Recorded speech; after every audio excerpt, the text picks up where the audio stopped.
गणपती बाप्पा मोरया मंगलमूर्ती मोरया गणपती बाप्पा मोरया मंगलमूर्ती मोरया गणपती बाप्पा मोरया मंगलमूर्ती मोरया पायी बांधून घुंगरमाळा पायी बांधून घुंगरमाळा येई ठुमकत तुलडी माळा येई ठुमकत तुलडी माळा जना आवडे तव हा जाळा जना आवडे तव हा जाळा गिरिया देयानंद गौरी बाळा देयानंद गौरी बाळा दुगदुग ये रे लुक लुक ये रे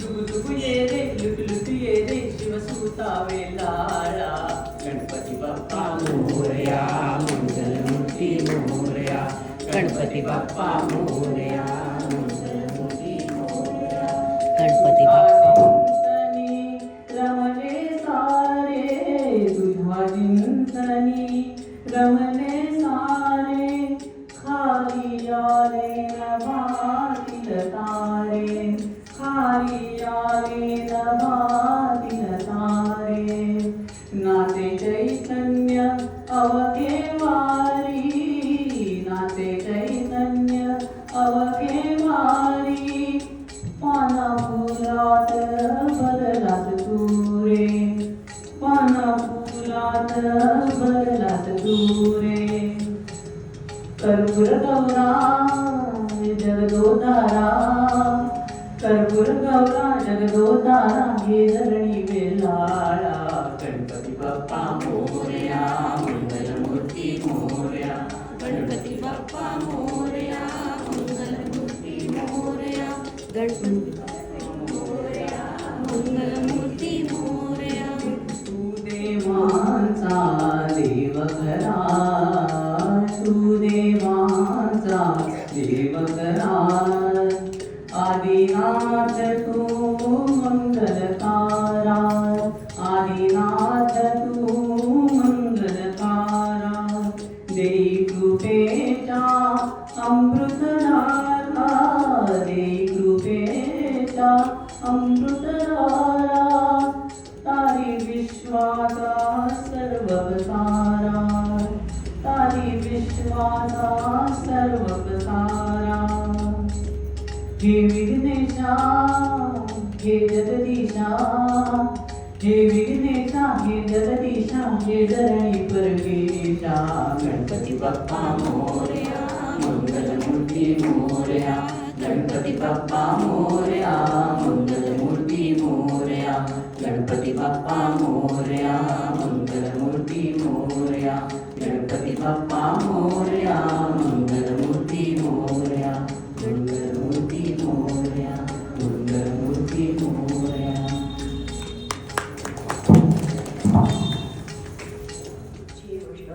त्याला वासावरून पडले वराहावर का घेतला प्रलोभ्याने त्याला समुद्रात ते तळात गेलेली पृथ्वी काढायची आणि ती काढायला म्हणून वराह अवतार घेतलाय आणि अवतार घेतल्याबरोबरच त्याने पाण्यात सूर मारलाय. आता सूर मारणं हा सुद्धा शब्द वापरच्या किती जणांना कळेल मला माहीत नाही, कारण आम्ही काय होतो स्विमिंग पूलला जातो आणि वरून उड्या मारतो.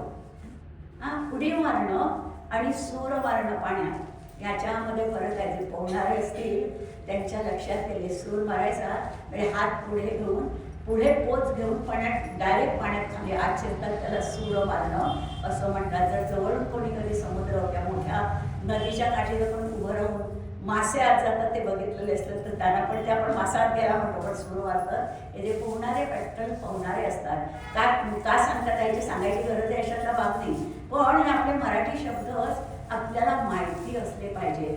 आणि दुसरं म्हणजे ऐकून भारत देश हा शेती प्रधान आहे, इथे भरपूर नद्या आहेत, जवळजवळ सगळ्या तऱ्हेची स्किल इतर लोक देशातल्या लोकांना जे शिकायला लागतात ते इथे जन्मतातच बऱ्याच लोकांच्या मला एक कार्य करावं लागतं म्हणून कारण पद्धती असतील पण ती आहेत.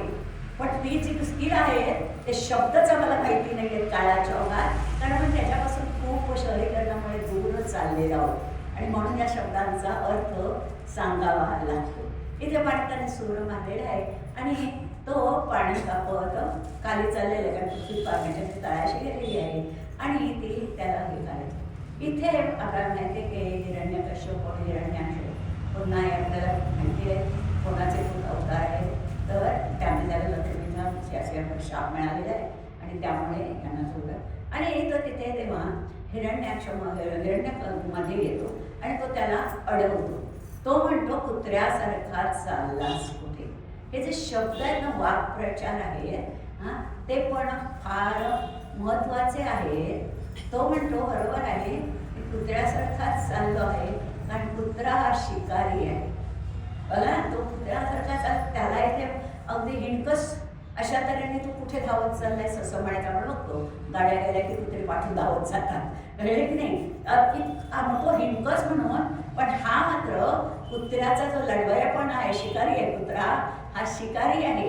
म्हणजे एकच वाक्प्रचार दोघंही वापरतात, पण दोघांनी एक वाक्प्रचार वापरताना दोघांचा मात्र भाव भिन्न आहे.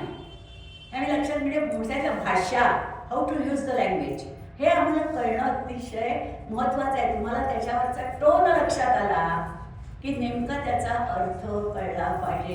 हे सुद्धा पुन्हा पुन्हा का सांगते, समाजात फिरताना किंवा अनेक कार्य करताना का सर्व्हिस करताना लक्षात येतं की लोकांना आपली भाषाच कळलं. समाप्तीची वेळ लिहिलेली असते, पण आम्हाला त्याही याचं महत्त्व माहिती नाही की काय. आता काही काही जे योग आहेत त्याचे पहिल्या अडीच घटका वाईट असतात, पुढचा तो योग चालणार असतो, पुढची ती तिथी चालणार असते वापरायला, अनेक गोष्टी आहेत. मग आम्हाला छोट्या छोट्या गोष्टी विचारायला सुद्धा विचारून शास्त्र शुद्ध करायचं असल्यास आम्हाला गुरुजींना विचारायला जायला लागतं.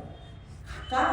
आपल्या हातात सगळं असताना, आपण स्वतःला सुशिक्षित समजत असताना, आपल्याला आपली भाषा येत असताना, भगवंताने सगळं हातात दिलेलं असताना हे अज्ञान कशासाठी. एक पंचांग म्हणून रोज किंवा कमीत कमी कॅलेंडरवर ते सुद्धा आम्हाला तारीख माहिती असते, पण तिथी माहिती नसते. कॅलेंडरवर तिथी पण लिहिलेली असते, एखादा विशेष जो काही तुमचा सण असेल तो लिहिलेला असतो, पण आम्हाला गंमत म्हणजे तिथी माहिती. आता कॅलेंडर बघ, तारीख माहिती आहे, मी कॅलेंडर बघितलेलं आहे बरोबर. जर काय पण नाही आहे, पण आता हे सुद्धा वाक्य मला मागे घ्यावं लागेल. हल्ली कोण कॅलेंडर बघतो, पण मोबाईल कुठल्याबरोबर मोबाईल बघतो आणि मोबाईलवर तारीख असते. मग कॅलेंडर बघायचा संबंधच कुठे येतो. कॅलेंडर बघितलं तर त्याच्यावर असलेली तिथी बघणार, पण गंमत म्हणजे कॅलेंडर बघतात त्यांना सुद्धा तिथी बघायची बुद्धी होत नाही, त्या दिवशीची तिथी माहिती नसते. आपलं जे पंचांग आहे, आपली जी तारीख आहे ती आपल्याला माहिती असणं नितांत गरजेचं आहे. इथे आलं की वराला आणि तेव्हा लगेचच वराला हिरण्याचा वध करतोय. संपूर्ण जेवढ्यापासून जे जे आपल्या उपयोगी पडतात त्यांना त्यांचा ऋण व्यक्त करण्याचे, त्यांना वंदन करण्याची आपल्या धर्मात पद्धत आहे. नुसतं गुड मॉर्निंग म्हणून भागत नाही. शुभ सकाळ आणि गुड मॉर्निंग. हां काय शुभ सकाळ आणि गुड भाषांतर एक्झॅक्ट गुड मॉर्निंगचं गुड भाषांतर काय शुभ सकाळ, पण दोन्ही शब्दामध्ये जमीन अस्मानाचा फरक आहे. गुड हा शब्द चांगलं, काय चांगलं आणि शुभ, मराठीत विचार करून बघा, चांगलं आणि शुभ याच्यामध्ये किती फरक आहे हो. हां उदाहरणार्थ एखादा पदार्थ चांगला झालाय तो शुभ झालाय म्हणाल का? जर थोडं शुभ आणि चांगलं याच्यात जर फरकच नसेल तर मग त्या पदार्थाला शुभ झालाय म्हणता आलं पाहिजे की नाही, पण नाही म्हणत ना आपण, बरोबर ना. म्हणजेच गुड मॉर्निंग आणि शुभ सकाळ याच्यामध्ये जमीन अस्मानाचा फरक आहे. नारायणाच्या 3 पत्नी, लक्ष्मी, सरस्वती आणि गंगा. एक दिवस हे सगळे बसलेले आहेत, विष्णू नारायण बसलेले आहेत आणि तिन्ही पत्नी बसल्या आहेत आणि म्हणतो गंगा विशेष असं काही हेतू नाही. नजरेत आपण बघतो प्रत्येक वेळच्या नजरेत फरक असतो. ती अतिशय प्रेमळ नजरेने नारायणाकडे बघते. तिची ती दृष्टी आणि नारायण तिच्यात फक्त हसतात. तिघी पत्नी तिथे आहेत, ती ठराविक ती दृष्टीने त्याच्याकडे बघते तर नारायण हसतात. नारायणांचं ते हसणं बघून सरस्वतीला राग येतो. सरस्वतीला राग येतो आणि ती म्हणते जो समभावी पती असेल तो सगळ्या स्त्रियांकडे सारखाच वागतो. पुन्हा इथे वर्णन म्हणजे समभावी हा जो शब्द वापरला आहे त्याने की समभावी जो पती म्हणजे त्याच्या वागण्यात एक डावं उजवं काही नसतं. तेव्हा विष्णू त्याच्यावर काहीच बोलत नाही. विष्णू शांतपणे उठतात आणि तिथून निघून जातात. पण या सरस्वतीला इतका राग आलेला असतो की त्या गंगेचे ते केस उतरायला जाते. तेव्हा लक्ष्मी तिला अडवते. पण सरस्वतीचा राग नाही तिचा जे फणाणलेली असते ती गंगेला शाप देते की तू पृथ्वीवर जाऊन नदी होशील. याच्यात लक्ष्मी काहीच बोलत नाही. लक्ष्मी स्थिर असते. गंगा तिला सरस्वतीला शाप देते तुलाही पृथ्वीवर जायला लागेल. आणि एवढंच नाही गंमत म्हणजे गंगेला पुन्हाही सरस्वती राखे तुला पृथ्वीवर जाऊन वृक्ष व्हायला लागेल. लक्षात घ्या शाप देण्याचे काय परिणाम. आता गंमत या दोघी सगळ्या एकमेकांना शाप देतात. याच्यामध्ये लक्ष्मी सरस्वतीला समजवायचा प्रयत्न करते. व्याख्यान वर्णन केलाय लक्ष्मी सरस्वतीला समजवायचा पण तिची समजूत काही पडत नाही. नारायण आत येतात आणि सरस्वतीला मिठी मारतात ना कारण तिला रागातून शांत करायचे. आणि ते स्वस्त बसतात आणि ते म्हणतात गंगेला म्हणतात तू पृथ्वीवर जाशील. तू पृथ्वीवर जाशील आणि लोकांची पापं नाहीशी करतील. तुझ्या जळात जे स्नान जे विष्णू भक्त स्पेसिफिक त्यांनी शब्द वापरले की तुझ्या जळात जे विष्णू भक्त स्नान करतील त्याने तुझी बाकीच्यांची धुतलेली पापं नाहीशी होतील. सरस्वती तूही औषरूपाने पृथ्वीवर जाशील. आणि लक्ष्मीला ते सांगतात तू गेल्यानंतर तू तिथे वृक्ष होशील. वृक्ष झाल्यानंतर पुढे तुझं वेळ आहे गंगेला सांगतात तुझा पुढे तिथे अयोनिसंभव एक राजाशी विवाह होईल. म्हणजे जे आता शाप जे दिलेले आहेत ते घडणारच आहेत. म्हणजे मग नारायण उठून का जातात लक्षात घ्या. जे घडणार आहे ते नारायण काही टाळू शकतात आपण ते टाळायचं नाही आहे. नियती तशी आहे पण आपल्याला त्यात सहभागी व्हायचं नाही आहे म्हणून नारायण शांत चित्ताने बाहेर उठून जातात. आल्यानंतर काय घडणार आहे ते सांगतात आणि ते गंगेला सांगतात. पुढे भगीरथ तुझी उपासना करे माझी उपासना करे आणि तो तुला मागून घेईल आणि तो तुला पृथ्वीवर घेऊन जाईल. म्हणजे पुन्हा बघा किती नियोजन आपल्याला वाटतं. कुठचीही घटना निसर्गाच्या दृष्टीने प्रकृतीकडून म्हणजे देवीकडून नियमबद्ध ठरलेलीच असते आणि त्याप्रमाणे या घटना घडत असतात असं वर्णन केलेलं आहे. त्याच्यानंतर आपल्याला माहिती आहे भगीरथ प्रयत्न करून आपल्याला राजा 40,000-60,000 हे असतात ते पुन्हा कपिल मुनींच्या तिथे जातात. का तर यशवंतण्याचं चालू असतं तो घोडा अडवतो पण कपिल गुही शक्ती आहे. मी परमात्म्याला मीच सगळं करते. मी फक्त परमात्म्याला पुढे करते. परमात्मा आणि मी यांच्यात आमच्यात भेद नाही.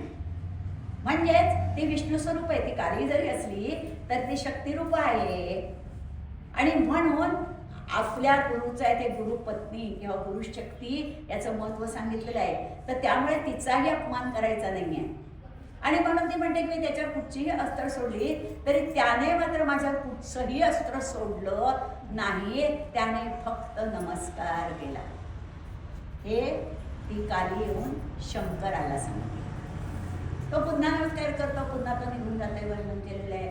दुसऱ्या दिवशी ते तयार युद्धाला येतोय आणि शंकर आता युद्धाला तयार होतात असं वर्णन केलेलं आहे. आणि शंकर जेव्हा युद्धाला तयार होतात त्यांच्या त्याच्याकडून विष्णूने आपला तो वही दिलेला वचन आणि ते जेव्हा तो बघतो तेव्हा शंकासूर युद्ध करत नाही. लक्षात घ्या युद्ध इथे वर्णन केलं आहे. आकाशवाणी होते की विष्णूला माहिती की विष्णूच्या नामाचा ताई आपण बघतो आजही मंत्रवून काही मुलांच्या नंतर बाधा बाहेरची असेल तर ताईला सुदैवाने तुम्हाला कोणी मानसिक चांगला भेटला मार्गदर्शक तोरचा त्याचा उपयोग असतो. नाही तर रस्त्यावर मिळणारे बंधू बसलेले असतात आणि ताई त्यांचा काही उपयोग होत नाही. पण काही असे मंत्र आहेत की ते लिहायचे, त्याचे बाहेर करून त्या चांदीच्या ताईतामध्ये घालायचे आणि ते गळ्यात घालायचे. पण ते गळ्यात अशा तऱ्हेने घालायचे की त्याचा स्पर्श बरोबर इथे झाला पाहिजे. त्या मंत्राच्या स्पर्शाचा इतका आहे की जो कुठची बाहेरची बाधा असेल किंवा विशेष एखादा रोग असेल तर तो त्या स्पर्शाने, त्या मंत्राच्या स्पर्शाने बरा होतो. आजही या मंत्रांचं सामर्थ्य आहे. आणि तो त्याच्या गळ्यात तो त्याचा ताईत असल्यामुळे त्याचा पराजय होऊ शकणार नाही. युद्धात त्याचा पराजय होऊ शकणार नाही. आणि म्हणून तो त्याच्यातला ताईत निघणं महत्वाचं आहे त्याच्या गळ्यातला. तेव्हा इथे वर्णन केलंय. हे बघा, ह्या विष्णूनेच दिलेला त्याला ताईत आहे आणि विष्णूचं ब्राह्मणाचं रूप घेऊन येतोय. आणि तो लढत असताना तो म्हणतो की आधी मला हवं असलेलं दान दे. इथे भक्त आणि अभक्त, सात्विक आणि असात्विक, जरी तो लढायला उभा राहिला आहे तरी सुद्धा तो ईशभक्त आहे. नेमका भक्त कोणाला म्हणायचं आणि भक्तांची अवस्था काय असते याचं वर्णन केलं. दान हे भक्तांच्या नसानसात मुरलेलं असतं काय. आणि त्यामुळे तो ब्राह्मण आधी तू मला, आणि म्हणून तो विचारतो तुला काय पाहिजे. तेव्हा तो म्हणतो मला तुझ्या गळ्यातला ताईत दे. आता गंमत म्हणजे त्या ताईताचं महत्व त्याला माहिती आहे, पण तरीही तो ब्राह्मण मागतोय. तो ताईत गळ्यातला काढतो आणि त्याला देतो. तो ताईत, आता हा विष्णू तो ताईत घेतो. कारण आकाशवाणी काय आहे की त्याची पत्नी ही पतिव्रत आहे. तिचा पातिव्रत्याचा भंग झाल्याशिवाय याला मरण नाही. आणि म्हणून तो ताईत घेतोय विष्णू. आणि तो आता मात्र विष्णू तिथून बाजूला झाल्यानंतर आधी त्याने ब्राह्मणाचं रूप घेतलेलं आहे ताईत मागताना, मग तो शंखासुराचं रूप घेतोय आणि तो घरी जातोय. घरी कसा जातोय, राज्यात कसा जातोय तर वर्णन केलेलं आहे. वाद्य वाजतायत, सनई वाजते आणि अशा वाद्यांच्या गजरात तो घरी जातोय. बाहेर लांबूनच त्या वाद्यांचा आवाज आल्यानंतर या तुला वाटतंय की काय झालंय की तो जिंकून आलेला आहे. जिंकून आलेला आहे, ती आरती करून त्याचं स्वागत करते. तो सांगतो की मी काय केलं, ते राज्य मी ब्रह्मदेवाला परत दिलं. असं म्हणतात ना, तो लढाई केली जिंक, मी मग ते राज्य ब्रह्मदेवाला परत दिलं. तिला आनंद होतोय, तिथे आरती वगैरे करते, वर्णन केलेलं आहे. आता काय तिचं पातिव्रत्य भंग करायचं आहे म्हणजे त्याला संग करायचा आहे. आणि त्याप्रमाणे तो संग करायला जातो. तेव्हा सुरुवात होते, पण तिला नंतर लक्षात येतं की हा आपल्या पतीचा स्पर्श नाही. काल आपण बघितलं काय की पती ओळखता येत नाही, असं होत नाही. जेव्हा तुम्ही इतके एकरूप पती पत्नी झालेले असतात तर तो कुठच्याही रूपात असून दे, कसाही येऊन दे, ओळखता आलंच पाहिजे. आणि ती लगेच दूर होते, त्याला लोटते आणि ती दूर होते आणि ती म्हणते की तू शंखाचूर नाहीस. आणि ती काय त्याला शाप देते की तू दगड होऊन पडशील, मला स्पर्श केलास म्हणून तू दगड होऊन पडशील. आणि तेव्हा विष्णू त्याचा स्वीकार करतो. तो म्हणतो तू ही गंडकी नदी होशील. बघा कुठे नाच्यामध्ये विष्णूने दिलेलं शाप आहे ती नदी होईल ना, पण त्याच्या आधी ते वृक्ष होईल, त्याच्या आधी ती स्त्री होईल. हा जो आहे त्यामुळे त्याचं स्त्रीरूप बघून झालेली आहे, ती पत्नी झालेली आहे. आणि आता पुन्हा तिला विष्णू म्हणतो तू गंडकी नदी होशील. तिथे मी शाळीग्राम म्हणून दगड होईल. ते दगड तिथे काही किडे कोरतील, त्याच्यावरती यंत्र तयार करतील आणि तो शाळीग्राम म्हणून पुजला जाईल. बघा आपण शाळीग्राम पुजतो, बऱ्याच जणांकडे शाळीग्राम असतात, कळले की नाही. पण त्याच्या पाठी किती घटना आहेत. किंवा आपण बघतो की शाळीग्राम स्त्रियांनी पूजू नये. देवात जर असला कोणाच्या घरात देवात जे कोण पूजत असते त्याला माहिती आहे, तर शाळीग्राम सगळ्या देवात ठेवला जात नाही, वेगळा ठेवला जातो. का तर त्याची स्त्रियांनी पूजा करायची नाही, शाळीग्रामाला अक्षत व्हायची नाही आहे. अनेक नियम आहेत. का शाळीग्राम स्त्रियांनी पूजायचा नाही, तर ही त्याच्या पाठची एवढी स्टोरी आहे. म्हणून स्त्रिया शाळीग्राम पूजत नाही. त्यातल्यात महालक्ष्मी अष्टमीच्या दिवशी एकच दिवस सकाळी पूजा करतो, ती अर्घ्य देतो. व्रत म्हणून करायचं झालं तर अष्टमीच्या दिवशी, पुढच्या अष्टमी अश्विनातली पहिली शुद्ध अष्टमी, त्या दिवशी महालक्ष्मीचं ते व्रत करायचं आहे. तिथे 16 अर्घ्य सांगितलेली आहे. पूजा आपण माहिती आपण सकाळी करतो, 16 दुर्वांचा तातू वाहतो. नंतर अश्विनातल्या चतुर्दशीला, शुद्ध चतुर्दशीला पुन्हा ते अर्घ्य द्यायचे तुळशीजवळ. त्या महालक्ष्मी उभी करायची नाही आहे, पण तुळशीजवळ पुन्हा ते अर्घ्य द्यायचे आहेत. आणि नंतर म्हणजे याची संकष्टी चतुर्थीला अश्विनातल्या पुन्हा तुळशीजवळ अर्घ्य द्यायचे आहेत. ही जेव्हा ह्या तीन तिथींना अर्घ्य देऊन महालक्ष्मीची पूजा केली जाते, तेव्हा ते व्रत होतं. नाही आपण जे करतो ते फक्त अष्टमीची पूजा करतो. म्हणजे आपल्या कोकणस्थात असलेली जी व्रतं आहेत ती सुद्धा आपल्याला व्रत म्हणून करता येत नाही. आमच्याकडे आहे महालक्ष्मीची पूजा आहे, एक दिवशी त्या दिवशी जमजम जायचं. आता सध्याच्या काळात ना मुलींना आपली पूजेची तयारी सुद्धा दोन घेतला जात नाही. आई सासू नाही तर आई ती पूजेची तयारी घेऊन तिच्याबरोबर जाते. म्हणजे मुळात ती पूजा घरी होती करायची, प्रत्येकाच्या घरी केली जात असे. आता घरी केली जात नाही. आपण बघतो देवळातून नाही तर कार्यालयातून महालक्ष्मीची पूजा असते. किती वशिळ्या आहेत इतक्या आहेत. तातू सुद्धा तर ते मॅनेजमेंट करणाऱ्याने आणून ठेवायचे तुळशीचे. पण त्या दुर्वांचा 16 तर तातू सुद्धा आम्ही आणणार नाही का शोधणार नाही. आता गंमत आहे, तेव्हा लोकांची शेतं होती म्हणून तिथे ते दुर्वांचे तातू मिळत होते. आता आम्ही कुठून आणणार शहरातल्या बायका, म्हणून मग तेच तयारी करतात. पण आपण फुलं आणता ना, गजरे आणतो ना, डोक्यातून एवढे लांब लांब घालायला 2 फूट, मग फुलवाल्याला सांगून तातू नाही का 16चा आणता येणार आहे काय, नुसते 16 एक मुंबई असलेलं दुर्वांचा तातू. पण आम्ही तो आणत नाही. की एवढंच काय तर लाल दोरा बांधतात व्रताचा म्हणून, 16 गाठी असलेला लाल दोरा बांधतात. तो सुद्धा बऱ्याच वेळेला त्या वर्षाने पूजेला आणलेला नसतो. तो सुद्धा त्या मॅनेज करणाऱ्याने द्यायचा. लक्षात घ्या, मग आम्ही काय व्रत करतो. बेसिक मी का सांगते, ह्या चुकांमुळे आम्ही एवढं करतो तरी आम्हाला यश येत नाही. सगळ्यांनाच येत नाही असं नाही, घरात पूर्वपुण्य आहे त्यांना यश येत असतो.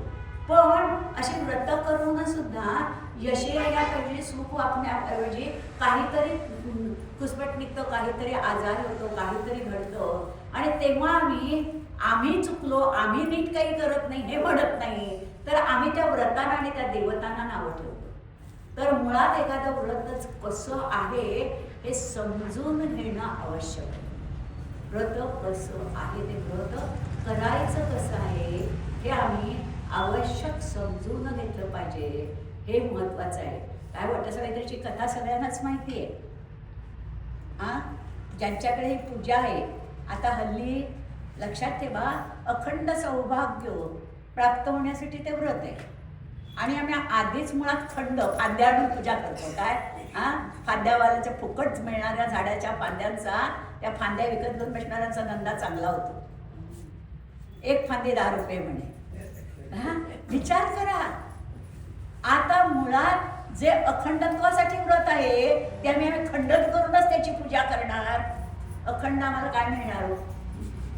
बरं असं नाहीये, एकही गाव शहरं जरी असली तर त्या गावात वड नाही अशी परिस्थिती नाही आहे. प्रत्येक गावातून मंदिरं आहेत, मठ आहेत वेगवेगळ्या स्वामींचे. आणि तिथे प्रत्येक ठिकाणी वडाचं झाड आहे, पिंपळाचं झाड आहे, जोपासलेली आहेत. त्यांची पूजा म्हणजे त्यांची मुंज करायची, वडाची आणि पिंपळाची मुंज करायची पद्धत आहे.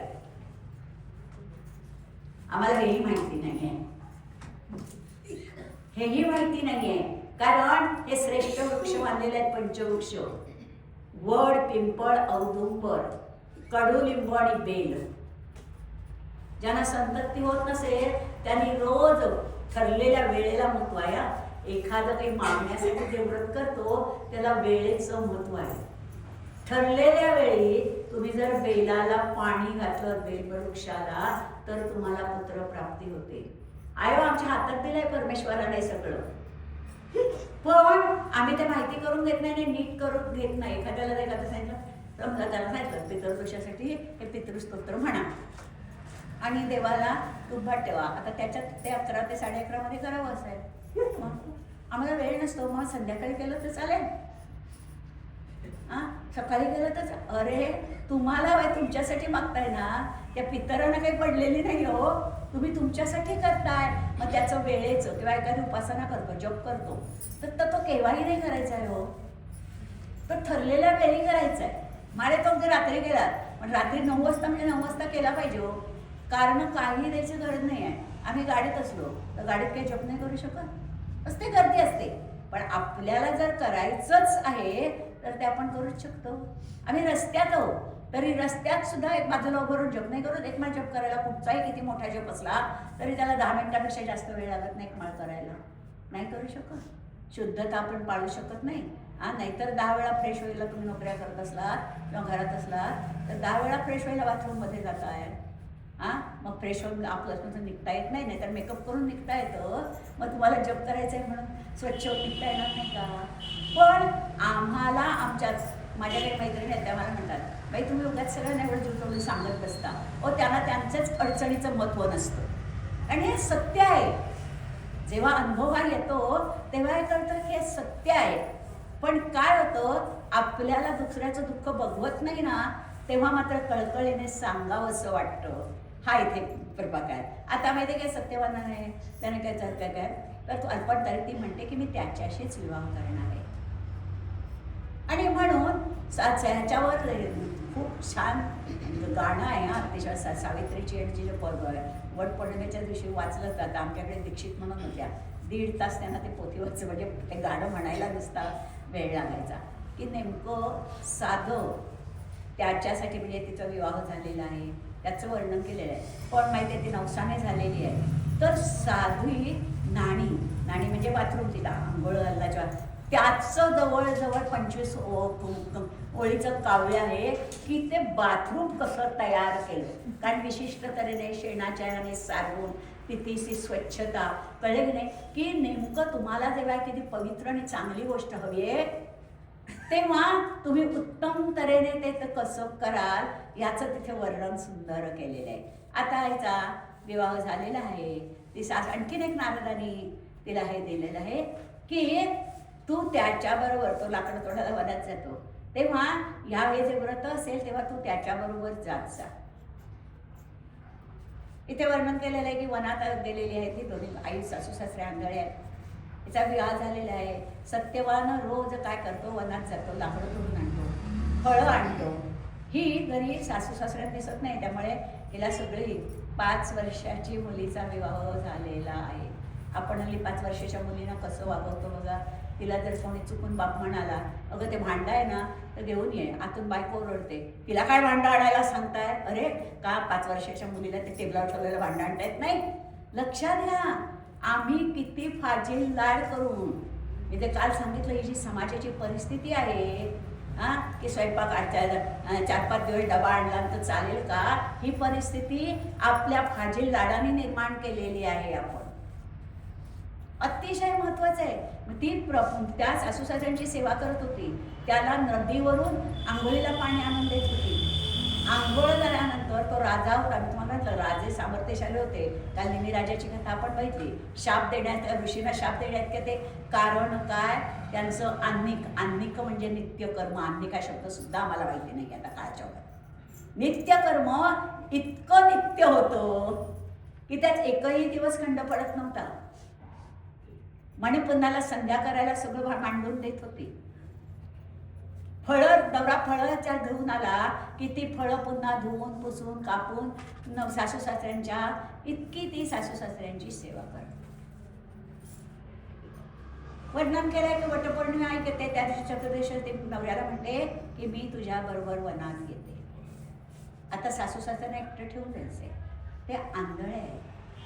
तेव्हा प्रथम तिने नवऱ्याला हेच विचारण्यापूर्वी सासू सासऱ्यांची तिने परवानगी घेतलेली आहे.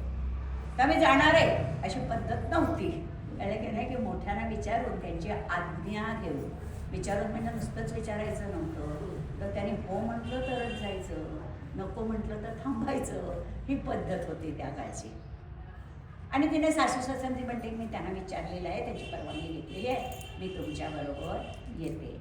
आता येते विचार ती वडावर गेलेली आहे. वडावर गेलेली आहे ती तिथून पाणी आणून पुन्हा वडाला रोज 7 कळशा पाणी घालायला सांगितलेलं आहे.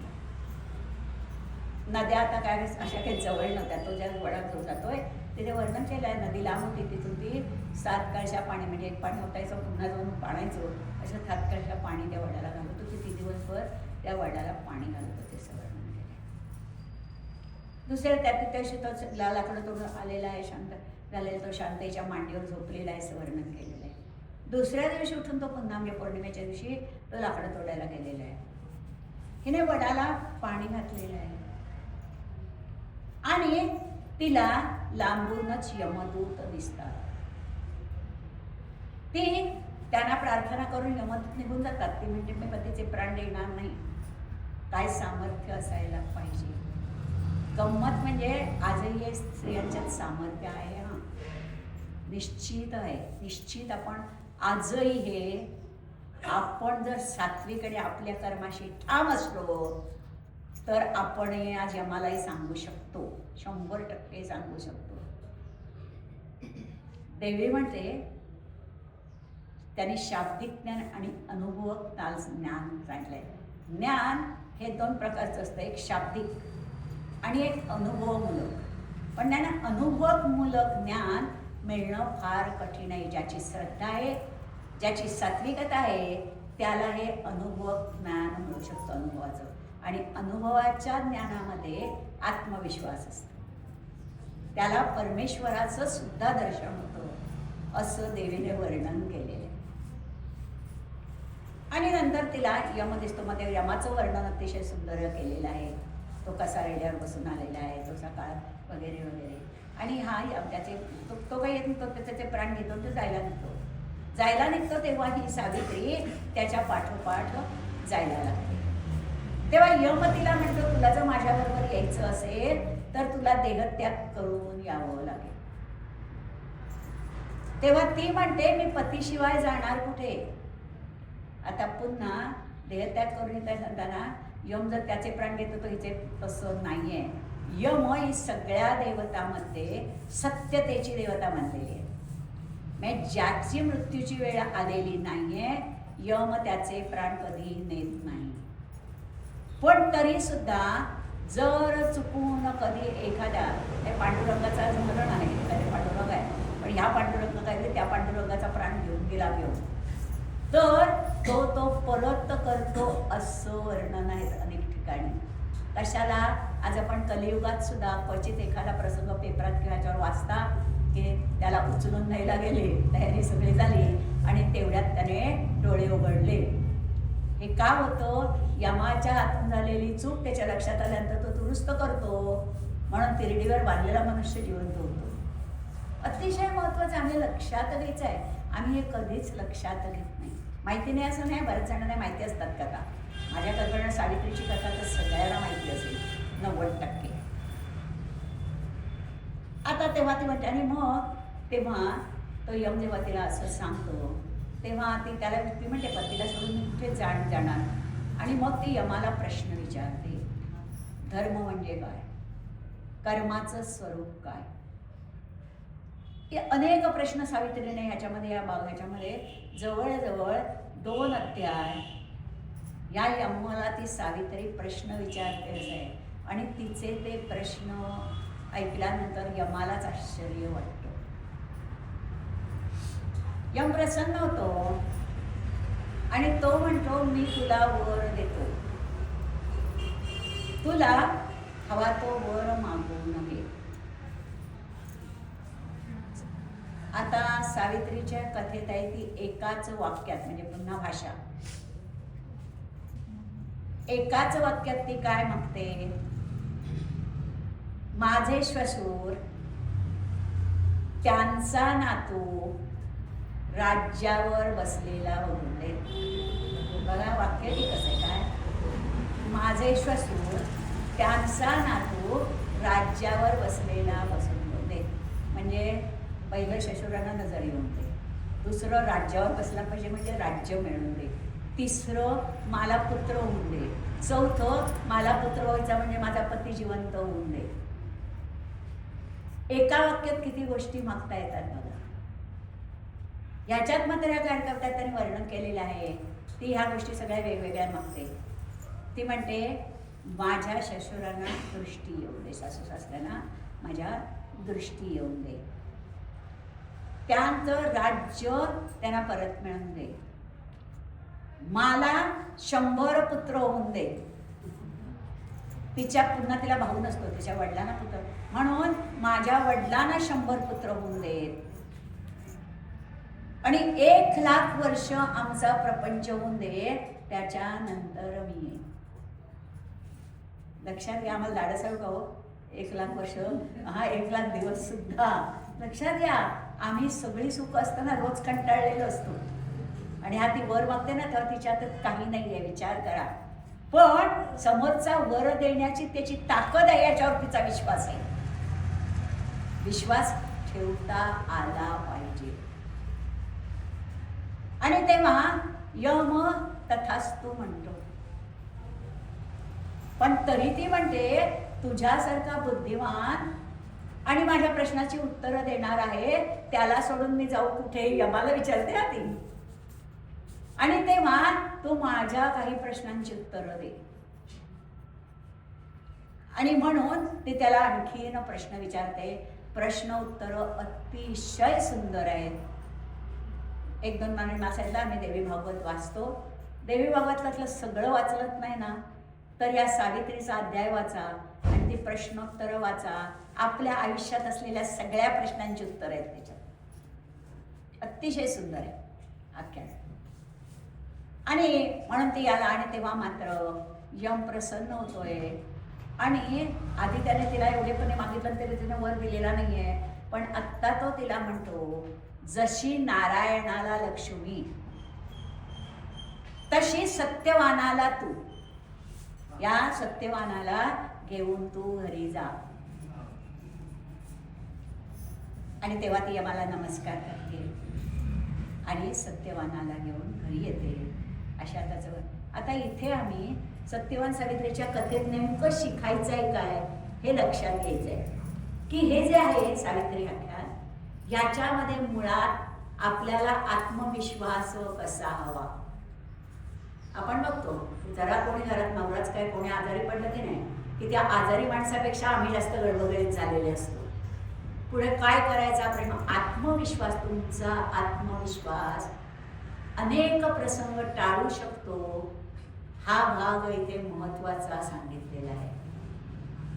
दुसरा भाग, तुम्हाला जर आत्मविश्वास असेल तर बाकीच्या गोष्टी थांबवत्या. कालच मी तुम्हाला सांगितलं की आजार सुद्धा ठराविक तऱ्हेच्या उपासनेने, कुठच्या देवाला कशासाठी हाक मारायची ह्याचा जर विचार केलेला असेल, ते जर ज्ञान असेल तर कुठचाही प्रसंग टाळता येतो किंवा तो थांबवता येतो. पण त्याच्यासाठी ज्ञान असणं आवश्यक आहे. म्हणून देवीने अविद्या आणि विद्या याचं वर्णन केलेलं आहे. काय की तुम्हाला सुशिक्षित आणि अशिक्षित या शब्दांपेक्षा विद्या आणि अविद्या हे शब्द फार भिन्न आहेत. सुशिक्षित म्हणजे शिकलेला, डिग्री होल्डर म्हणजे त्याला विद्या आहे असं नाही हा म्हणता येईल. लक्षात घ्या, तुम्ही जे काय मास्टरी करता, MA केला तर तुम्ही एक विषय घेऊन करता आणि पुन्हा त्या सर्टिफिकेटचा अहंकार बाळगता आणि त्या अहंकाराच्या वजनाखाली तुमचं ज्ञान दबलं जातं. उदाहरणार्थ काही मराठी MA करणार त्यांना मध्यंतरीच्या काळात ज्ञानेश्वरी अभ्यासाला होते. एकदा एक MAला पहिली आलेली बाई आमच्या सहवासात आली. आम्ही तेव्हा सत्संगाला ज्ञानेश्वरी घेत होतो. त्याला म्हटलं तू ज्ञानेश्वरी घेत जा. ज्ञानेश्वरी ती घ्यायची, पण तिची जी सांगण्याची पद्धत होती, गोकणी हो, ओवीचा जसाचा तसा अर्थ सांगितला. बरं, तो पुन्हा काही पुस्तकातून दिलेला आहे खाली की संपलो. 2-4 दिवसांनी बायकांना म्हणाला तुम्ही ह्या अर्थ सांगणारं उदाहरण काही देत नाही. तिने काय सांगावं, आम्ही फक्त परीक्षेला असलेले, आणि ते सुद्धा मला सगळ्यांना माहिती असतील, एक अध्याय जे मिळतात ज्ञानेश्वरीचे, एक अध्याय आणि ते एक्सप्लेनेशन दिलेल्या प्रति मिळतात. आम्ही तेवढाच फक्त अभ्यास केला. आम्ही फक्त उत्तरं लिहिण्याच्या दृष्टीने ज्ञानेश्वरीचा अभ्यास केला. समर्थ म्हणतात हे तो ज्ञान नव्हे. ज्ञानेश्वरीची प्रत्येक ओवी आम्ही कशी अभ्यास करायची आहे, त्याचा अर्थ आम्ही लक्षात द्यायचा आहे. त्या भावार्थ दीपिका आहे ज्ञानेश्वरीचं नाव आहे. गीतेत जे सांगितलेलं तुम्हाला स्पष्ट कळत नाहीये. उदाहरणार्थ अस्वच्छांनो स्वच्छांचे प्रज्ञा वादांश भाषते, हे वाक्य सगळ्यांचं पाठ असेल इथे असलेल्यांचं, पण म्हणजे नेमकं काय, नको त्याचा विचार करतो. अस्वच्छान स्वच्छ, पण नको म्हणजे काय, काय नको, फार महत्वाचं आहे. प्रज्ञा म्हणजे काय, प्रज्ञा म्हणजे बुद्धिमत्ता, तल्लख बुद्धिमत्ता. ती ज्याच्याकडे आहे त्याची विचार करण्याची पद्धत, दृष्टिकोन वेगळाच असतो. ह्या दृष्टिकोनाला विद्या म्हटलेलं आहे, ज्ञान म्हटलेलं आहे. आणि ते ज्ञान त्याच्याजवळ आहे, त्याला प्रत्येक ओवीची, प्रत्येक शब्दाचं चिंतन करायची सवय असते. आम्हाला 90% चिंता करायची सवय असते. किती फक्त काय अनुस्वाराचाच फरक. आणि म्हणून म्हटलेलं आहे काय, चिंता जाळी चित्ता. चिंता काय करते, तुमची कमकुवत करते, तुम्हाला ताकद कमी करते. पण चिंतन काय करतं, चिंतन तुमची ताकद वाढवतं. आणि म्हणून आम्हाला चिंता सोडून चिंतन करता आलं पाहिजे, हे आम्हाला सावित्रीचं आख्यान सांगतं. त्या 5 वर्षाच्या मुलीचं चिंतन असल्यामुळे, पण पुढे परत यम तिला म्हणतो की तू गायत्रीचं, सावित्रीचं रूप आहेस. ती हुशार एवढी काय आहे, यमाचं एक वाक्य तिला तो म्हणतो की तू सावित्री आहेस, तू गायत्रीचं रूप आहेस, गायत्रीच्या उपासनेचं फळ आहेस. यम तिचं कौतुक करतो. लक्षात घ्या, आम्हाला नेमके अविद्येच्या पाठी लागण्याऐवजी आम्हाला विद्या असली पाहिजे. हा इथे फार एक महत्वाचा भाग त्यांनी सांगितले. व्याप्ते अनंते श्री संते नमोस्तुते, तुझी संध्या गायत्री, नमो नमो सावित्री, सरस्वती जगद्धात्री, रक्तवर्णे नमोस्तुते, नमो ब्राह्मी वैष्णवी, नमो सौम्ये माधवी, नमो दुर्गे भैरवी, सीते कृष्णे नमोस्तुते, बालरूपानु प्रभाती, आद्यानि तू युवती, सायं वृद्धा भगवती, त्रयावस्ते नमोस्तुते, नमो ऋग्वेद पाठके, नमो यजुर्वेद रूपिके, नमो सामवेद गायके, अथर्व सिद्धे नमोस्तुते, नमो नमो हंसवाहिनी, नमो हंस स्वरूपिणी, नमो हंस पदगामिनी, हंस हंसे नमोस्तुते, नमो नमो वृषवाहिनी, नमो नमो वृषतोषिणी, नमो नमो वृषभाविनी, कर्ममूर्ते नमोस्तुते, नमो नमो सुपर्णवाहिनी, नमो सुपर्ण विधायिनी, नमो सुपर्ण मोहिनी, त्रिसुवर्णे नमोस्तुते, भूरादी सप्तलोकी व्याप्त आहेस त्रिलोकी, भक्तवत्सले विनायकी, सर्वमये नमोस्तुते, सप्त ऋषी प्रीतिजनके, अनंत विश्वमायिके, अनंत वरदायिके, सर्वपाले नमोस्तुते, शिवा शिव नेत्रातुनी, हस्ताश्रु धर्मापासुनी, दशरूपे दुर्गे जननी, प्रत्यक्षा तू नमोस्तुते, नीलगंगा संध्या वरदा, वरिष्ठा वरारोहा सर्वदा, गरिष्ठा संध्या भोगमोक्षदा, वरवर्णिनी नमोस्तुते, भागीरथी भोगावती, त्रिपदा तू सुधावती, शोभारे भूमिगती, धरत्री ते नमोस्तुते, भुवरलोकी वायुमया, स्वरलोकी तेजोमया, महरलोकी सिद्धिमया, जन्मये नमोस्तुते, तपोलोकी तपस्विनी, सत्यलोकी सत्यवाणी, विष्णुलोकी नारायणी, ब्रह्मगायत्री नमोस्तुते, रुद्रलोकी तुची गौरी, अहम पद तुची मुळी, प्रणव तुची प्राणांतरी, अनंकृती नमोस्तुते, अनाहत तुची ध्वनी, प्रकृती तुची विजयोनी, शबल ब्रह्म रूपिणी, समावस्ते नमोस्तुते, तत्वाच्यते तत्परा, परापरमा परात्परा, इच्छा ज्ञान क्रियापरा, शक्तित्रये नमोस्तुते, गंगा यमुना सरस्वती, पिपाशा शरयू ऐरावती, नर्मदा देविका चर्मणवती, गोदावरी नमोस्तुते, तापी गंडकी वितस्ता, गोमती चित्रा शतद्रुता, कौशिकी चंद्रभागा ख्याता, कावेरी ते नमोस्तुते, इडा पिंगला सुषुम्ना, गांधारी हस्तजीवा नाम्ना, उषा पुरुषा महाधाम्ना अलंबुषा नमोस्तुते उहू शक्तिनी प्राणवाहिनी नाडी तू शरीरगामिनी हृदयस्था प्राणधारिणी कंठस्थे ते नमोस्तुते स्वप्नांची तू नायिका तालुस्था शब्द गोपिका तुझी आधारदायिका मंत्रनायके नमोस्तुते बिंदुस्था बिंदुमालिनी मूलाधारे कुंडलिनी शक्ती तू सर्वव्यापिनी केशमूलके नमोस्तुते तू शिखांतरवासिनी तू शिखाग्रशायिनी सर्वावस्था मनोन्मनी महादेवी नमोस्तुते फारकासे बोलणे जे दिसे बोले ऐकणे रूप तुझे चिन्ही जाणे श्रीये संते नमोस्तुते हे स्तोत्र कीर्ता पठण सर्व पातकांचे दहन सर्व पुरुषार्थ साधन प्रसन्न होय गायत्री हरिओम तत्सत्. ब्रह्मदेव पुन्हा नारायणालाच विचारतो काय करायचं.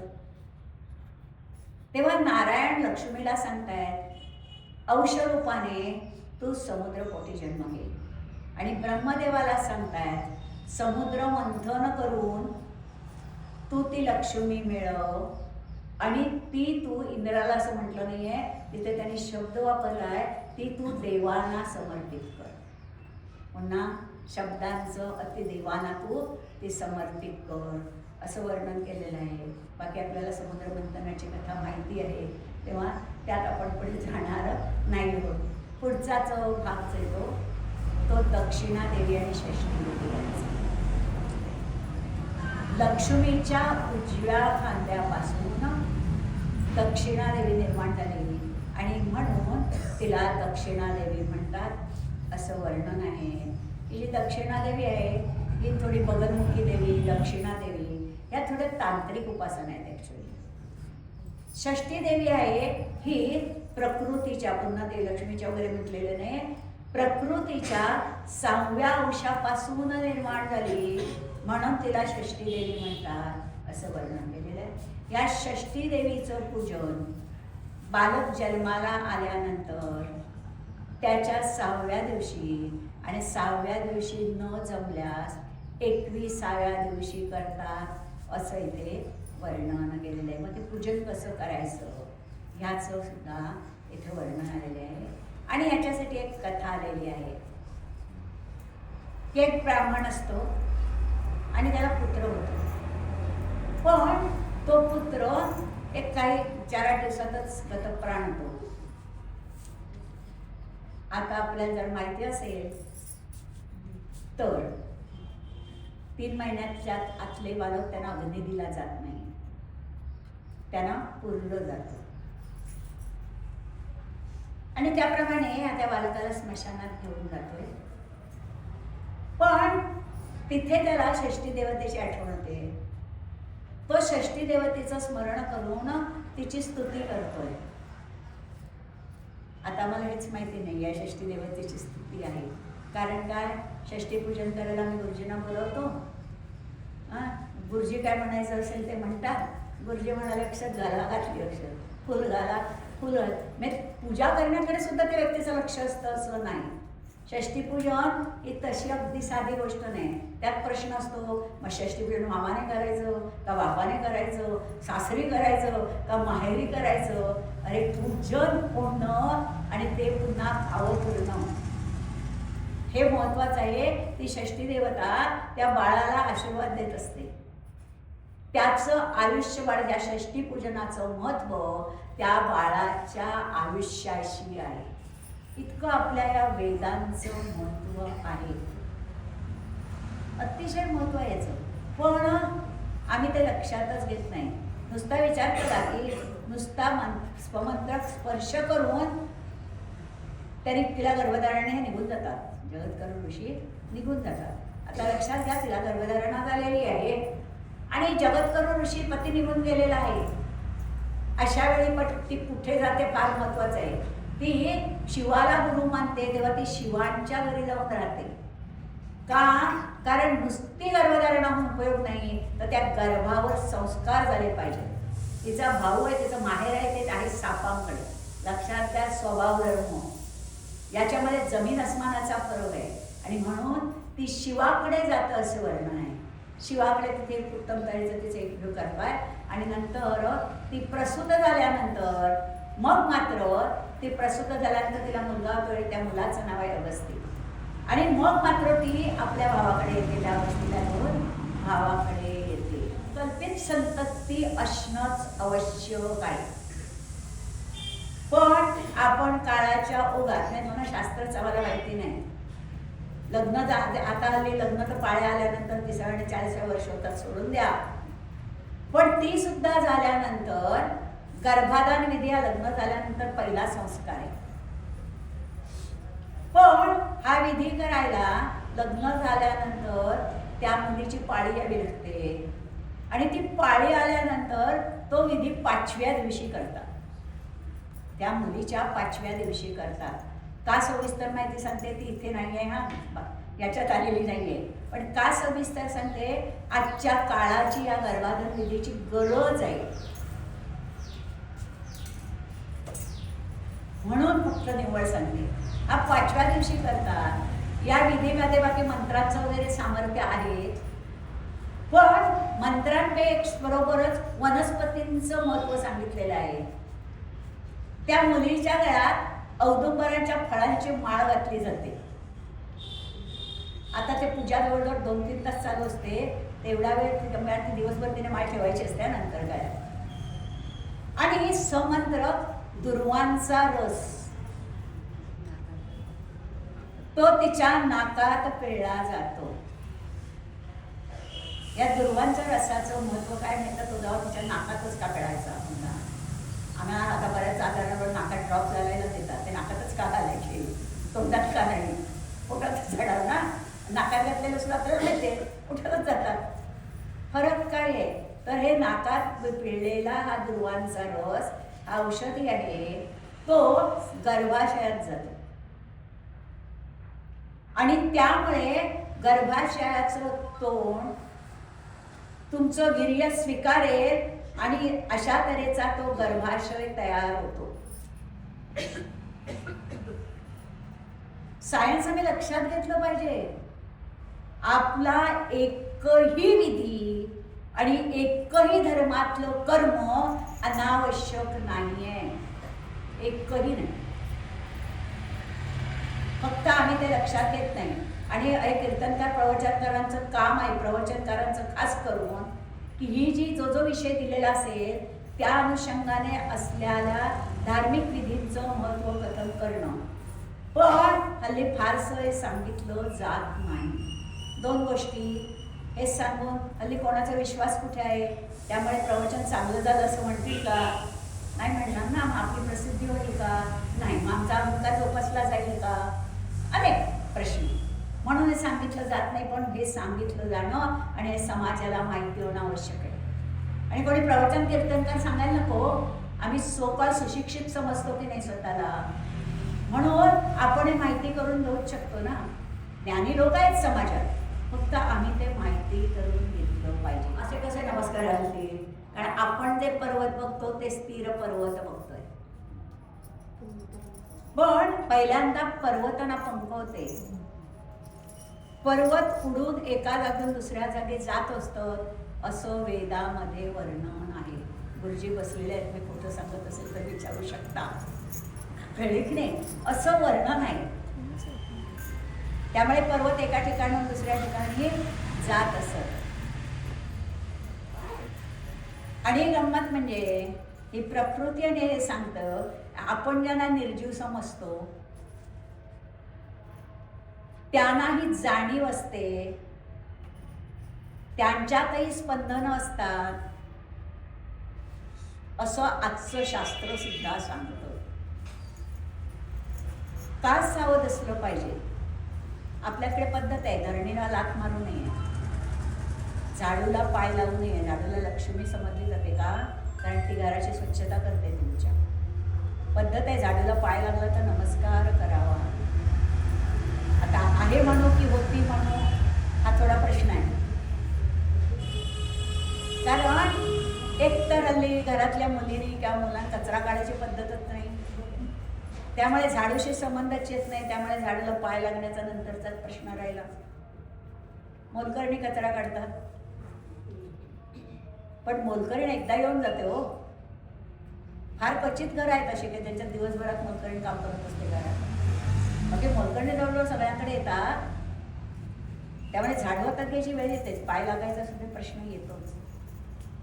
आणि त्याच्या पुढचं एक शास्त्र आहे, झाडूला नमस्कार करावा आणि त्याचबरोबर झाडूचं पुढचं किंचित टोक तोडून टाकावं. आम्ही कधी विचार करत नाही, कारण हे करतच नाही, तर पुढचा विचार करून असं का हा प्रश्नच उद्भवत नाही. बारीक बारीक शास्त्र जी आपल्या ह्याच्यात सांगितलेली आहेत, अतिशय महत्व आहे त्याला.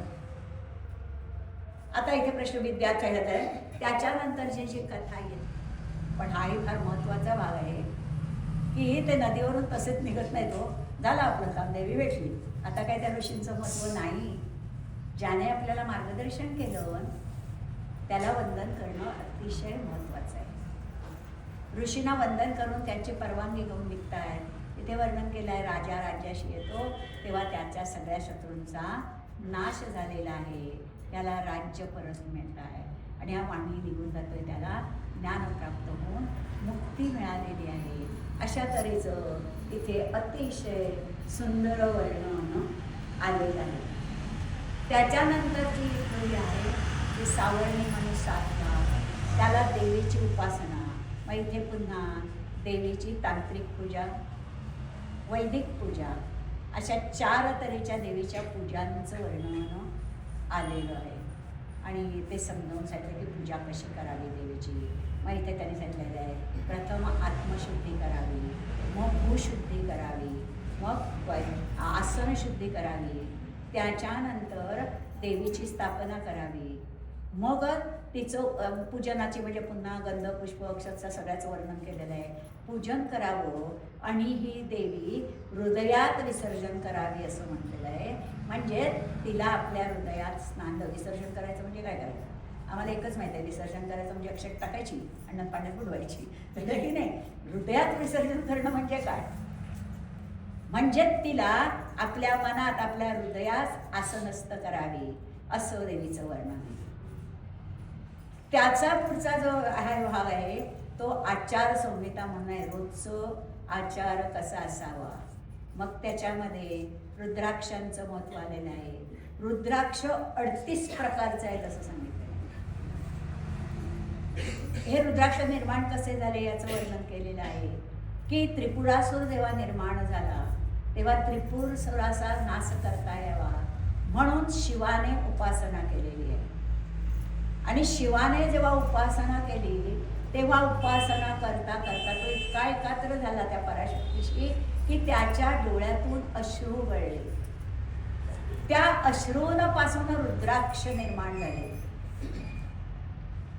हे रुद्राक्ष एकूण 38 प्रकारचे आहेत. चंद्रापासून 12, सूर्यापासून असे एकूण त्याचे 4 जणांपासून रुद्राक्ष निर्माण झाले. त्या रुद्राक्षांचे रंग वेगवेगळे आहेत. अग्नीपासून निर्माण झालेले रुद्राक्ष काळे आहेत असं वर्णन केलेलं आहे. म्हणजे पुन्हा आपल्याला असं वाटतं, बऱ्याच वेळा हल्ली बऱ्याच लोकांच्या हातात त्या काळ्या रुद्राक्षांची माळ दिसते. थोडा तांत्रिक प्रकार आहे तो. पण आम्हाला वाटतं कशी रुद्राक्षांची माळ असेल, कारण आम्हाला एकच फक्त तपकिरी कलरचे रुद्राक्ष हे रुद्राक्ष म्हणून माहिती आहेत. आपल्याला हे रुद्राक्षांचे एवढे प्रकार आहेत हेच माहिती नाही आहे. चंद्रापासून निर्माण झालेले 12 तऱ्हेचे रुद्राक्ष पांढरे असं रुद्राक्षांचं वर्णन केलं आहे. आणि रुद्राक्ष धारण करण्याचं महत्त्व सांगितलेलं आहे. त्याने वर्णन केलं आहे की शिवसुद्धा रुद्राक्ष धारणामुळे श्रेष्ठ ठरला. ऋषी रुद्राक्ष धारणामुळे एवढे ज्ञानी झाले. इतकं रुद्राक्ष धारण करण्याचं महत्त्व सांगितलेलं आहे. त्याच्यानंतर त्यांनी भस्म विलोकनाचं महत्त्व सांगितलेलं आहे. या भस्मात पुन्हा त्रिपुंड, आपल्याला माहिती आहे काही जण आडवं भस्म लावतात नाही, काही उभं भस्म लावतात, त्याचं वर्णन केलेलं आहे. मग भस्म तयार कसं करावं तर पौर्णिमेच्या किंवा अष्टमीच्या दिवशी, शुद्ध अष्टमी किंवा पौर्णिमेच्या दिवशी गोमय घ्यावं, ते मळावं, त्याचे छोटे छोटे गोळे करावे, ते सूर्यप्रकाशात वाळवावे आणि नंतर ते एका नवीन भांड्यात, तांब्याचं किंवा पितळाचं भांडं घेऊन त्याला अग्नी द्यावा त्याचं भस्म करावं. पुन्हा त्याला अग्नी दिल्यानंतर त्या भस्माचे एक पांढरी राख होते आणि एक काळी राख होते. आम्ही कधी आमचा राखेशांनी काही संबंधच नाही, कळले की नाही, सगळीकडेच उजळ. त्यामुळे राखेशी संबंध नाही, अतिशी संबंध नाही. पहिल्यांदा मध्यंतरीच्या काळात इथे बसलेले लोक आहेत त्याने शेगड्यांवर जेवण केलेलं तरी बघितलेलं असेल. हल्ली शेगडी नाही, हल्ली आणलीच नाही, इलेक्ट्रिकची शेगडी, कळले की नाही. त्यामुळे आम्हाला साधा अग्नी माहिती नाही, तर भस्म आणि त्या भस्मात येतं त्याच्यातला जो पांढरा भाग आहे तो काढून घ्यावा. मग ते भस्म मंत्र व्हावं आणि नवीन भांड्यात सुरक्षित ठेवावं. म्हणजे त्याला कोणाचा आणि केव्हाही असा स्पर्श होता कामा नये. आणि प्रत्येक वेळी हे मंत्रवून लावावं भस्म. गुरुचरित्राच्या अध्यायात आहे भस्म कसं घ्यायचं. तर हे भस्म घेताना उजव्या हाताच्या अंगठ्याने ते भस्म डाव्या हातात घ्यायचं आहे. डाव्या हातात ते भस्म घेऊन त्याच्यात थोडं पाणी घालायचं आहे आणि मग अंगठ्यानेच त्याचं मर्दन करायचं आहे मंत्र म्हणून. आणि मग मृत्युंजयाचा मंत्र म्हणत ते प्रथम शीर्षी, मग कपाळाला लावायचं आहे, मग इथे लावायचं आहे, मग तुमच्या कंठाला लावायचं आहे. तरी सांगितलं आहे कंठाला भस्म लावणं, मानेला भस्म लावणं हे अतिशय महत्त्वाचं आहे. त्याच्यानंतर बेबीच्या खालचा भाग चक्राचा, स्वादिष्टान चक्र, तिथे लावायचं आहे. तसंच तुम्हाला ते हृदयाला लावायचं आहे. मग ते मंत्र प्रथम उजव्या हाताला लावायचा आहे. उजव्या हाताला 3 दोन्ही हाताला लावायचं आहे, 3 ठिकाणी लावायचं आहे. एक दंडात जोर असेल तर तेव्हा इथे लावायचं आहे, कळलं की नाही. नंतर ते पुन्हा मांडी ज्याच्याच लावायचं आहे, नंतर वरती दंडाला लावायचं आहे. असं दोन्ही हातांना ह्याला ते भस्म लावायचं वर्णन केलेलं आहे. आणि त्यानंतर ते थोडं भस्म तुमच्या जिभेवर रसनेवर टाकायचं आहे. इतकं भस्माचं शास्त्रशुद्ध विलेपन सांगितलेलं आहे. आता या रुद्राक्षांचं महत्त्व सांगताना त्यांनी एक कथा सांगितलेली आहे. एक ब्राह्मण होता, त्याला एक पुत्र होता, पण तो पुत्र सध्याच्या भाषेत फाजील आणि आगंतुक होता. तो स्त्रियांशी सारखा स्त्रियांना म्हणजे अगदी लग्नाच्या बोहल्यावर असलेल्या उभ्या असलेल्या मुलीला सुद्धा तो ओढून देत असे. इतकं वर्णन केलेलं आहे. एवढंच काय तर त्याने गुरुपत्नीशी सुद्धा समागम केला. इतका तो पुत्र वाईट होता. पण त्याला जेव्हा मृत्यू आला तेव्हा त्याला शिवदूत न्यायला आले. यमदूत आले आणि शिवदूत हे आले. तेव्हा ते यमदूत शिवाला विचारतात, असे शास्त्रे आहेत तरी किती, की तो इतका पापी असताना तुम्ही त्याला नेला कसल्याचं वर्णन केलं आहे की त्याचा जिथे प्राण गेला तिथे 10 फूट खाली रुद्राक्ष होते. रुद्राक्षाचं महत्व सांगताय. तिथे 10 फूट खाली रुद्राक्ष होते आणि त्यामुळे त्याला शिवरूप प्राप्त झालेलं आहे आणि आम्ही त्याला शिवलोकी घेऊन जाणार. माया रुद्राक्षांचं पुन्हा 1 मुखीपासून 14 मुखीपर्यंत वर्णन केलेलं आहे. एकमुखी रुद्राक्ष शिवरूप आहे म्हटलेलं आहे. द्विमुखी रुद्राक्ष शिवपार्वती रूप आहे म्हटलेलं आहे. 3 मुखी रुद्राक्ष अग्निरूप आहे म्हटलेलं आहे. पंचमुखी रुद्राक्ष विष्णुरूप आहे म्हटलेलं आहे. षडमुखी रुद्राक्ष षडाननाचं रूप आहे असं म्हटलेलं आहे. 11 मुखी रुद्राक्ष इंद्ररूप आहे म्हटलेलं आहे. पुन्हा त्या रुद्राक्षांच्या देवता सांगितलेल्या आहेत. 12 मुखी रुद्राक्ष विष्णुरूप आहे असं सांगितलेलं आहे. तर 14 मुखी रुद्राक्ष हा शिवपिंडी आहे असं सांगितलेलं आहे. ह्याच्यामध्ये 6 मुखी रुद्राक्षाच्या 108 मण्यांची माळ जर गळ्यात घातली तर तो मनुष्य पूर्ण निष्पाप होतो असं वर्णन केलेलं आहे. अनन्यसाधारण रुद्राक्षांचं महत्व वर्णन केलेलं आहे. बघा सगळीकडे सहदाव्यावर असणाऱ्या गोष्टी आहेत. पण पुन्हा भस्माचे सुद्धा आपण यज्ञ करतो त्यातलं भस्म मुद्दाम असं त्या भस्माचे सुद्धा 3 प्रकार सांगितलेले आहेत. कशासाठी हे सांगितलेलं आहे की सर्वसामान्य लोकांना सुद्धा ज्ञान व्हावं, सहजासहजी ज्या गोष्टी करून फायदा मिळणार आहेत ज्यामुळे निष्पाप होता येणार आहे. पाप करणं तर मनुष्य सोडणारच नाही आहे. कारण काय त्याने म्हटलंय, सहज रोज प्रत्येक माणसाकडनं रोज 5 प्रकारची पापं होत असतात असं वर्णन केलेलं आहे. उदाहरणार्थ पूजा करताना, आता सध्या मोबाईलचं काही सर्रास सगळे घेतात, मोबाईल तेव्हा नव्हते त्यामुळे त्याचं वर्णन नाही आहे. पण पूजा करताना मध्येच उठणं,